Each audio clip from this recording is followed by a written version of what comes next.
Celtic extend their gap over Rangers to 6 points. It may be -6 in Glasgow, but I've got a feeling somebody's about to put the heater on real soon. Welcome back, guys, to Fog Football. It was the early kick-off today. It was Aberdeen against Celtic. And you know what? It was a tale of two halves. I think it was a game where if either team won, the other team couldn't really have complained. But I think a draw is probably the fair result. There was some really questionable decisions in this. I think VAR today was a disgrace. The amount of time to take with some decisions, the fact that it was broke before the game is just a joke. I guess you could say, well, without VAR, it wouldn't have disallowed a clearly offside goal, which, you know what, right, that's where VAR's good, but why does it take 5 minutes to decide that?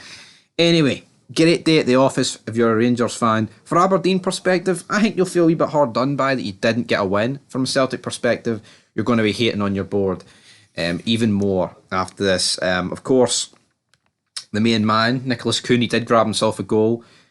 Adam Adair didn't really do much for me. He didn't have much, but he had enough time, to be fair, to actually do some. So I'm not going to lie and pretend that he couldn't have done anything the day. He could have, but he didn't look all that good. But let's dive straight into the game. So VAR's broken. There's a bit of a delay in the game. The monitor and the communications aren't working. I was like, right, I wonder if they're actually going to wait till this is fixed or just start the game with no VAR. And then the first goal of the game came, or so we thought, because Palma scores, right? This is an absolute disaster, right? This is an absolute shit shot here. Shit show, sorry. You've got Aberdeen defenders just putting the ball straight to Celtic players, and, you know, defending like this doesn't exactly extinguish the argument that they lied into Celtic. But you know what? Aberdeen stepped up today, and I know there is that narrative that goes around, right? But at the end of the day, it was a draw, and Aberdeen gave it a good game in the second half. First half, they were bad. They were really, really bad. But the reality is, Celtic were good. I thought they were decent in the first half, but they just didn't take their chances. They took this one, but he's like 5 yards offside. Why does VAR need 3 to 4 minutes to decide this? And, you know, normally in Scottish football, everything's divided, right? Fans can't agree on anything. There is not one person, right, that supports this game, or football in general, that can honestly defend why this VAR decision took 4 minutes. And before anyone goes, they had to get it right. I'm sorry. One look at that, he's offside. I mean, we're talking about 5 yards in here. I defended Celtic, was it last week, against Ross County? It was an absolute disgrace how long it took that first goal to be given. So it's not just a case of that, but you know what? Clearly offside. They finally gave it. Hip hip hooray. Back to 0-0. We see a couple of early bookings. Graham Shinney and Naroki get booked. Pay close attention to the latter. Palma hits the bar. Bernardo hits the bar. There was some really comical defending for Aberdeen in the first half. Not that the second half was better, but their attack made up for it. But just like they were clearing these, like with every header, it seemed like they were clearing was just landing to a Celtic guy. Celtic were dominating, but we go into half time. Celtic will feel I will eventually get that goal in the second half. But Aberdeen come out like a house on fire in the second half. Miovski, great ball forward to him. I thought Aberdeen midfield absolutely tanked the Celtic midfield in the second half.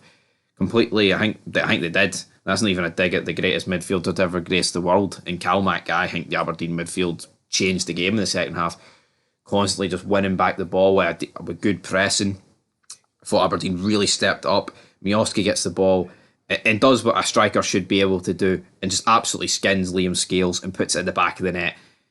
Great, phenomenal finish. And this is what Rangers are lacking. I don't want to make this about Rangers, right? But I know Cyril Dessers scored that goal against Betis, but this is what he should have been doing at like Parkhead when he was 1-on-1 and had like that easy chance where his arse went. Look at Miovski here, takes his time. I actually think it was Naroki's skin. It might not have been Scales. Either way, either defender skins him and just puts it into the back. Great finish, man. Curls, absolutely lovely jubbly. Aberdeen make it 1-0. It's fantastic. He then picks up the ball again. He skips around Naroki. Naroki boots him in the knee. Is it a red? No. Is it a second yellow? Absolutely. I don't know why this ain't given. Chris Sutton's even saying he's a lucky boy there. That tells you everything you need to know. He clearly should be off. It's a second yellow. I mean, you'd get away with this tackle, right? Maybe in like the first 10 to 15 minutes. Not, well into the second half. So yeah, they don't get this decision, Aberdeen. And here, Celtic still drop points today, but the way Aberdeen were playing, 1-0 up, Celtic down to 10 men, they would have won the game. I'm convinced of that. We then get a penalty shout, not much in it. Duke gets a wee push. With Graham Shinnie, great chance where it's headed down to him, and then it's headed down for him to someone. He plays it across to Shinnie. It might have been offside, but I'll give Joe Hart credit. This was a very good save. We then had a deflected shot for Kuhn that trickled into the back net. Really lucky for Celtic, but I think you could argue with the amount of chances they had in the first half, they deserved a bit of luck. Maybe not two jammy goals. Kuhn scores it. Good for him to open the Celtic account. O'Reilly then hits the post. Kyogo goes on a solo run, skins like 6 or 7, can't really get a proper shot away.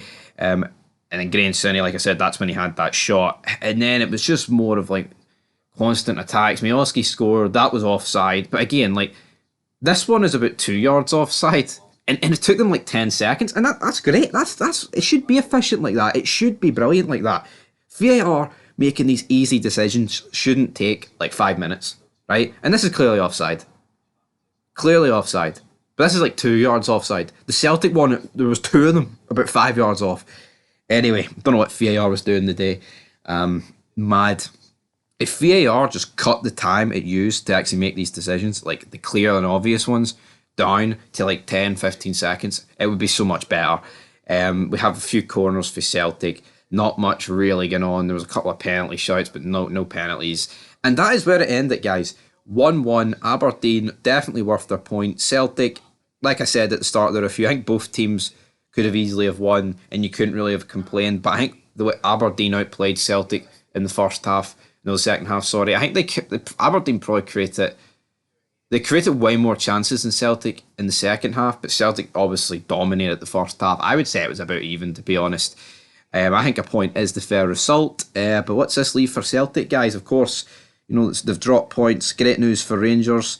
Great news for the league in general. Everyone wants to see a title fight unless you're one half of the old firm. I mean, I want Rangers to win every game and hopefully overtake Celtic, leaving them in the dust. But in terms of everyone else, title fight's good for the league.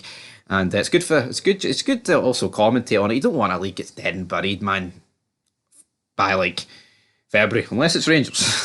Then, like I said, I'm willing to let that slide. But anyway, guys, that is it for this match review. It was actually a great game to watch that second half. Nerve-wracking at parts. Obviously, I wanted Celtic to drop points, but fair play to Aberdeen. They came in that second half and they stepped up a gear. Leighton Clarkson ran his absolute socks off. So did Garterman. Shinnie as well. Thought Miovski was brilliant. Duke, I thought Duke was pissed when he came on, to be fair. I don't think he offered much. But anyway, guys, that's where we're going to leave this. Celtic fans, leave it down below. Leave your anger, vent it out. The league is spicing up